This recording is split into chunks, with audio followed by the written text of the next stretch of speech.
Alright, so this is Monday, October 4th. We're going to go over our Magic Linen sentence and get into finishing poetry terms. This is the 7th. What I said was? You said 4th. It's like the 4th, it's just really close to it because it's the 7th. Except the 7th. It's the 4th, but the 7th. Take 2. October 7th, just skip that first part. So we're good to go, book report due coming up 2 days. Apparently I still have some kids who show up today and they're like, it's due this week. So once again, you heads up, due in 2 days. Turning in, you have to, not option not to. Alright, from here, hopefully you already have this down and you're just going to be matching it up. This should be real nice and easy. And we're going to have high hopes that no mistakes are made. Alright, we're going to start off, Rebels, with the easy one first, the verb, because every sentence has to have a verb. So we have one verb. And what's the one verb? Told. Nicely done. We have told. Next, we'll go to our next easiest, which is nouns, and we have 3 nouns. Teacher, joke, world. Nicely done. So that gives us teacher, joke, world. Our next one is the most. Adjectives, we have 5 of them. Okay. The. Funny. Funny. The. Best. Best. The. Nicely done. We have 1 left. Do you have a question? Yeah, so every time you see the adjective? Yeah. Oh, Why? no? Yeah, it'll never change. And that leaves us with 1 word left, Rebels. Preposition. In. Nicely done. It's a preposition. Preposition. Alright. So hopefully you have all those lined up directly beneath them, the little arrows going down. Now, you still don't get to go for your monkey treat yet. We're going to go for sentence patterns. Baby steps. Every sentence begins the same way. What comes first? The subject. So we start with the subject. Wait, what is the subject of the sentence? Teacher. Oh, nicely done. Teacher. And then below our verb, which you said was told, if that's our verb, it has to be either linking verb or action verb. Now, your hint, if it's a linking verb, there's only 8 choices. You know what the 8 choices are for linking verb? Of course I do. Of course you do. I did too. Me too.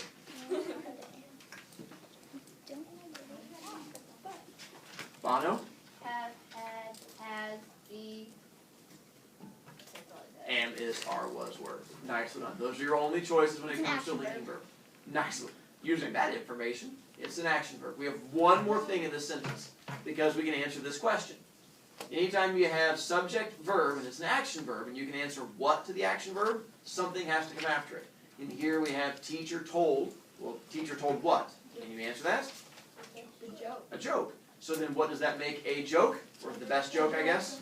The direct object. Nicely done. That makes it the direct object. So you have the direct object there. Something tells me you just got lucky. No, I had it. I just added indirect object. But Oh, I didn't okay. say that, so I still did the trick. Definitely no indirect, just the direct on this one. And then you had to go to phrases also to get it. All right. In the world. In the world, nicely done. It says it starts with, Preposition. makes it a, Phrase. what kind of phrase? Wait a minute. Don't I have to do all this information? I know it. It starts with a preposition. It's a Oh, prepositional phrase. Nicely done, Rebels. Makes it a prepositional phrase. There you go. I want it. As you should. Nicely done, dear. Then, well, we're almost done. You only have like 2 parts left after that. That's the only thing. Clauses. This is where the dependent and the independent parts come in. Gonna go for a full sweep. I did all of them. All right, Rebels. What do we have for clauses? Independent. I need strength and positive. Independent. Good job, Rebels. Independent. Just one independent. Here's a hint. You always have to have at least one independent clause. Because independent clause just means sentence. Now sometimes if I smacked the kid, comma, and he bled, now you have 2 independents. Independent, comma, independent. You can't have a second independent unless you have a conjunction. No conjunction, nothing there. To figure out if you have a dependent, that should have like a phrase at the beginning of it. Bleeding from his head, comma, the child ran down the street. Bleeding from his head would be an introductory little phrase, so that becomes a dependent clause.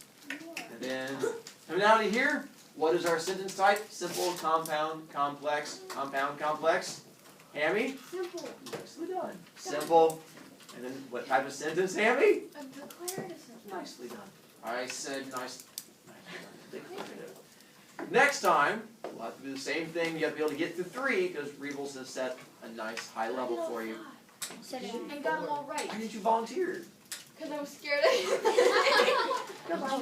Well, that kind of Like, takes no, away you from the always power. hit it when I get it wrong. You always hit the stand. And when someone else gets it wrong, you're just like, you help them. You don't I hit. would have done the exact same thing for you.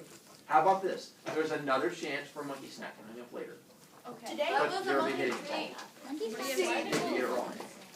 Monkey Then treats just are don't fun. worry about it. Don't be brave. Think down.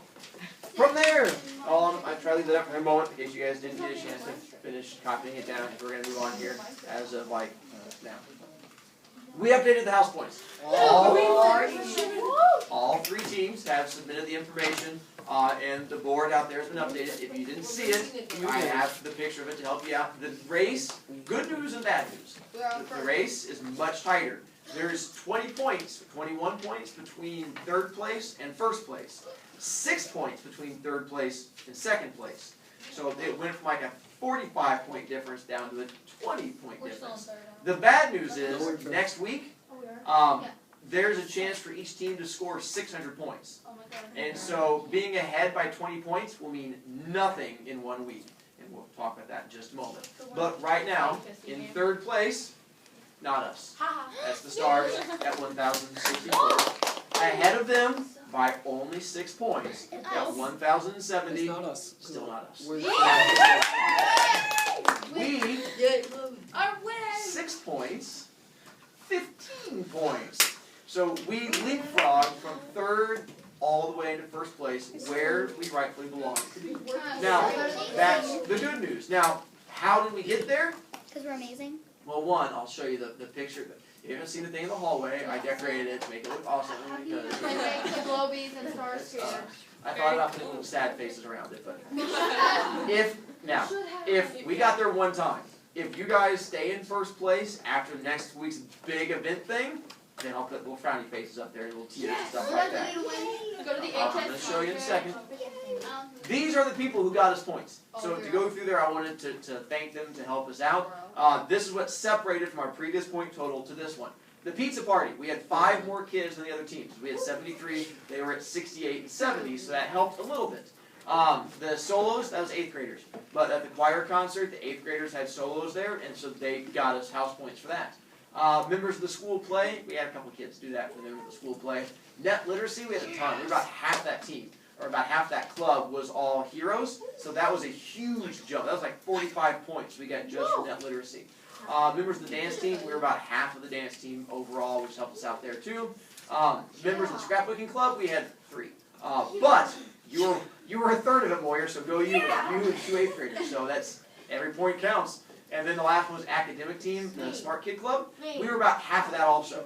And so we got half of our points from academic team and net literacy. So go us on that We one. were smart kids. So I agree. We were geniuses. And so the Stars were the athletic ones. They dominated all the sportsy things, but apparently when it came to smarty kid stuff, we did this. Yeah, not you. It's okay, I'm not bad enough for you. So next week, Tuesday, that's the big day for the points. What's going to happen on Tuesday is the wearing pink to school day. Yeah. You have to, one, Awesome. wear dominating pink. Mr. Broviak, I'm on a football team. Or Mr. Broviak, I'm a cheerleader. In that case, you're going to have to wear like pink socks or a big old pink bow. And then you're good to go. Because we understand you have to dress up, but you still have to add something dominating pink to it. With that, you have to, if you are a non-cheerleadery person or football player, it has to be dominating pink. You can't just have like a light shade in the corner. I'm not going to count it. Once again, not globies. So you're going to have to actually have something that looks very much pink. Mr. Broviak, I don't have it. They're selling shirts that are pink. Mr. Broviak, I don't want to buy one. They don't have to buy one. But then don't complain, you don't get any point. So you're going to have to man up, or woe-man up, as it may be, and then you're going to have to wear pink for the game, for the day coming up. Then, if you go to the game that night, that gets us an additional point. Every kid has a chance to score 2 points that day. That, for the big difference, comes in, because both 8th graders and 7th graders have a chance to score points on that day. And so that's where it's going to make the big difference is if you guys wear that. We have, 180 kids, 100, that's 400. Really, it's close to like 750 points each team could gain on that day. If you think about 750 points, 20 points, not much. So that will make a big difference next week of what comes up. So that's what we're going to find out. we're gonna have to rally and push and remind and make sure you guys are wearing big, definite, dominant pink things. Hammy, Thank you. For the game, like if we're a cheerleader or a football you player, don't get points. why don't we count for points? Now that's good because the Stars and Globetrotters have more kids on cheerleading and on football, so we have a better chance of scoring points there. Because you have to be there. You already scored 5 points, so getting 1 point doesn't do you any good. So, because I already got 5 points for being on the team, I don't get another point for Correct. being at the game because I have to. Yeah. Dang it. Now, if you want to quit the team, No, I'm lose not 10 doing that. points, and then come back and show I'd up, rather not. that'll get actually the same thing. You always have that as an option. Donna, What day is this again? next Tuesday. Tuesday. Oh! Wednesday. It's not. Yes. That's this Are we week. Next week. We're what? Next Tuesday. Probably. No. Yes. Hang on one second, I gotta charge some points. Why are you laughing? Don't you go back with that thing over? Shh, busy charging points. Sorry, there's Hamlet. Alright, and Sully, what was that again? Where are they selling their t-shirts? I think through Mr. Modlin. Modlin. He's doing it. Sweater? So on Tuesday, I'm getting my braces off and I'm not coming back. So So what come I'll see me in the do- morning. um, Problem solved? Okay. So that's Abidemi talking and right. Colin. Your cycling Go for it. There's recycling right behind you. Oh, Yeah, the right little there. sign? One that says recycling on it. Yeah. Donna? What time's the game over? I don't know. You need to know when it starts. No, I need Starts to know when it's over. You can leave early. Oh, you need your time there. 6. See, we have to go for the first game. Alright. We have to- Once again, tie game changes this week. Just to put you guys on top of that one. So now you are in a competition with everyone else. Even if you have the correct answer, if everyone else guesses, then you'll be out of luck. Just keep that in mind. And yeah. Then to the poetry terms. We're going to run through and try to help you guys out with that. So turn back to your poetry terms. And then once you turn back to it, take your handouts, which we're going to be using in a moment for the rhyme scheme, and cover the poetry terms with your handouts so you can't see them. So I'm going to see how well it's in your brain so you can't look down. Alright, so I'm going to try and run through and do the speedy version here. Simile, from there to Jawa. What's the definition of a simile? a comparison of two nouns using like grass. Nice one. Comparison nouns using like grass. And then we got some metaphor, which is tougher because you can't just say not using like grass because that's wussy globy stuff, right? Saying that something is another thing. Nice one. Saying one thing is the other thing. And we got it down to an idiom, and the definition of an idiom, McNaney. A phrase with two meanings, the literal and common. Good enough. The literal and the figurative is the common, so loophole, okay, I'll give you that one, nicely done. And then we got to the speaker in a poem. What do we have for the speaker in a poem, Sweater? The narrator telling the story. And you know, it has to be different than a narrator, because sometimes you have a narrator who's, does that help you?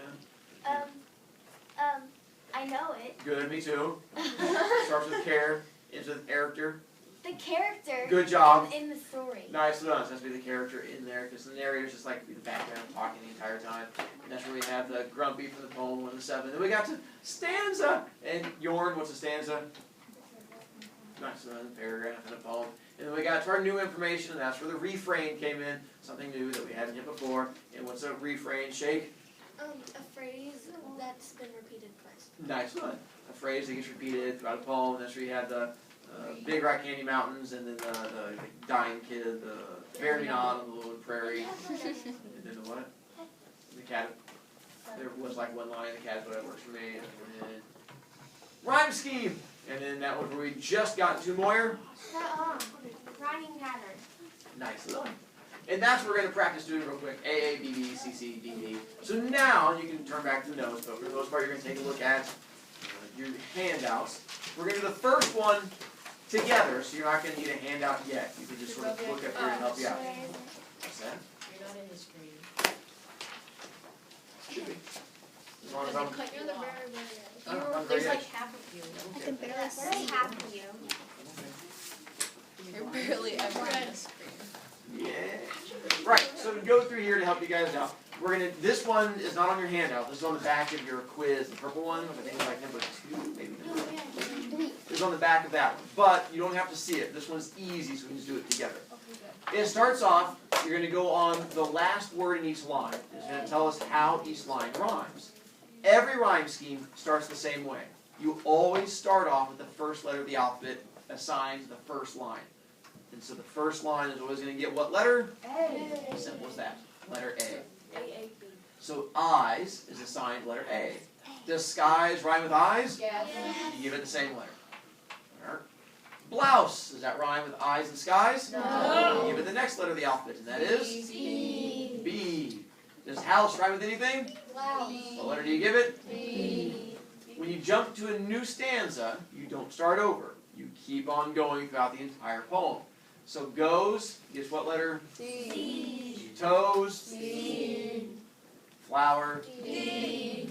bower, D. hands, E. strands, E. small, F. all. F. Without looking at the next stanza, which you can't because it's not in front of you, you already know what the rhyme scheme is for the next 4 lines.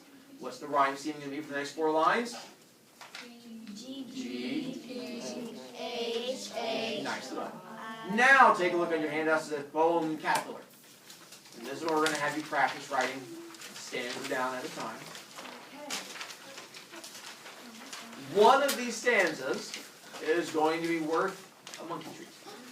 I'm just not telling you which stanza yet. Oh, thanks. Because one stanza is going to be tricky. It's gonna be the tricky one. So when you volunteer, it might be that one, it might not be that one. So you're going to go ahead and write down the letters out to the right-hand side. We'll see how we start off. I will let you know after you volunteered if you have the tricky stanza. So then you can choose to back out if you wish.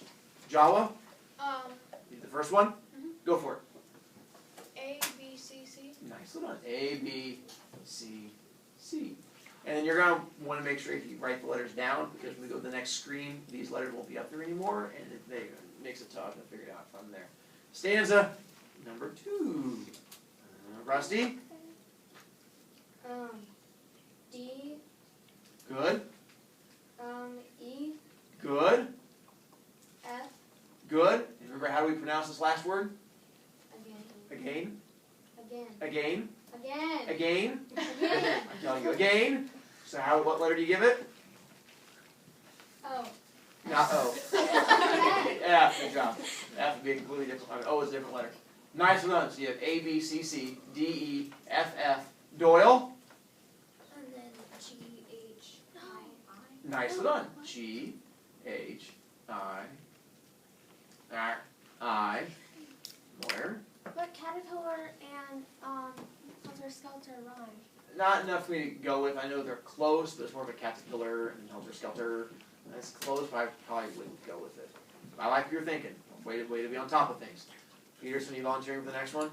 Congratulations, Peterson, you win the contest. You win the one that's going to be worth a monkey treat. You ready for it? Sure. I know, Miss Broviak, it doesn't look tough at all. I know, right? Good luck. Okay. Wait. Okay, now you can go. I found stress and pressure to make things more fun. I need confidence. Is that confidence? Nice enough. Is that confidence? Nicely done.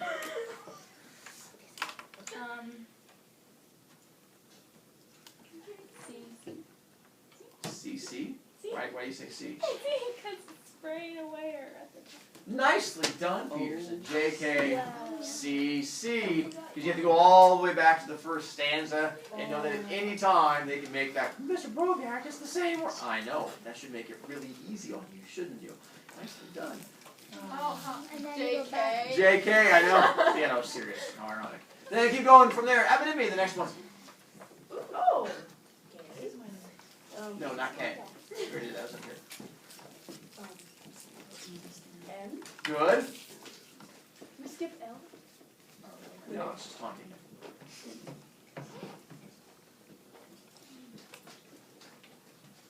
Oh, sorry. So L Uh-huh. and then N, Good. Use your fingers to count the letters. N, Good. And Good job. Spasny? You may. Oh. wasn't that loud? I know. I couldn't get the right angle. I apologize. That was embarrassing. Oh, I messed up. Not O. You're just I know. that. Okay. No, I didn't understand. Okay. A. Good. B. Nicely done. Smash it. Bad shake. Okay. O. Are you asking me?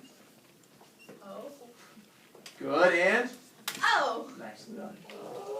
Then we'll do one more, but I'm not going to show you the poem yet. But I will let you know it is more challenging. So you'll do it without knowing what the poem is going to be and knowing this is on board. Bono, I'll volunteer. go for it, Bono. Ready? Oh, here we go. No. Don't. The poem Fawn. 6 lines. That's all there is to it. Okay. Go for it. It's not on your paper. Oh, never mind. It's just up there in front of you and that's it. Start with A again, right? I don't know, do you? Yes. Okay. Good poem. Good job. Keep going. Focus. Oh. B. Good. K. Not K. But you're in my way. Oh, I think so. I said K, I mean, I said okay like this. Okay. C. Stop laughing. D. I got this up. E. Stop, don't raise the stick. And F. That's what you want to go with? No. Yes. It's correct. Nicely done.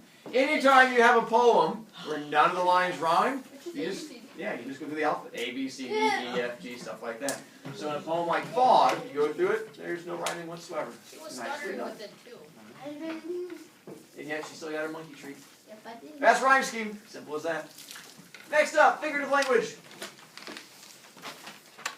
You could have volunteered for that one, Anna. Yeah, you get a monkey treat for just saying help. We already know figurative language. We've already covered it. It was in previous notes. And we did idioms, and you had to write it down. Because which definition is the figurative definition? It feels like I just did this. Right, Bueller? What is it? What? The figurative definition of an idiom is which definition? The common definition. Nicely done. The common, everyday meaning of a phrase. Put the common definition. That's fine. For your example, it goes back to your idiom that you wrote down for number 3. You have to write down the figurative definition of your idiom. Mine was zip your lips, which I know to be stop talking and be quiet. If you did a different idiom, and many of you did, you can't write down my example. You have to write down the one that connects to yours. So figure out what the figurative one of yours would be.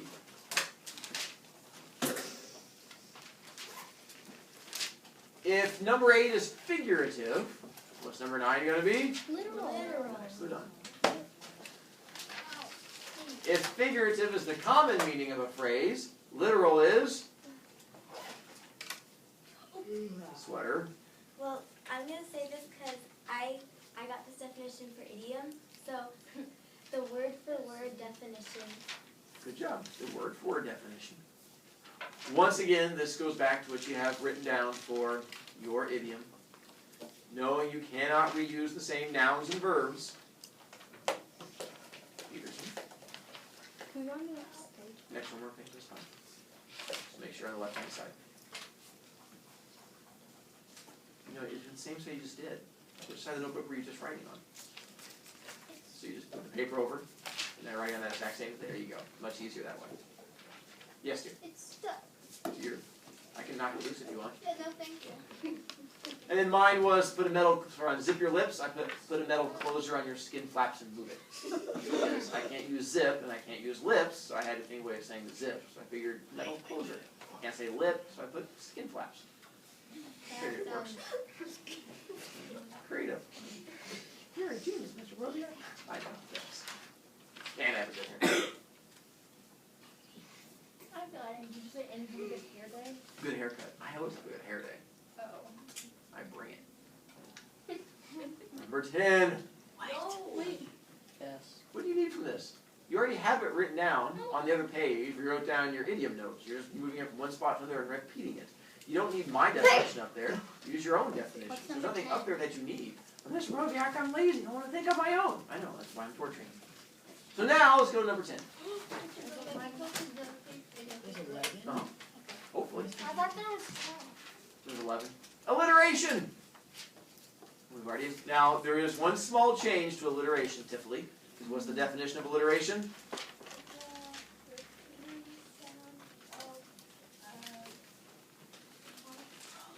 Nice done. It has to be a consonant. Cannot be a vowel.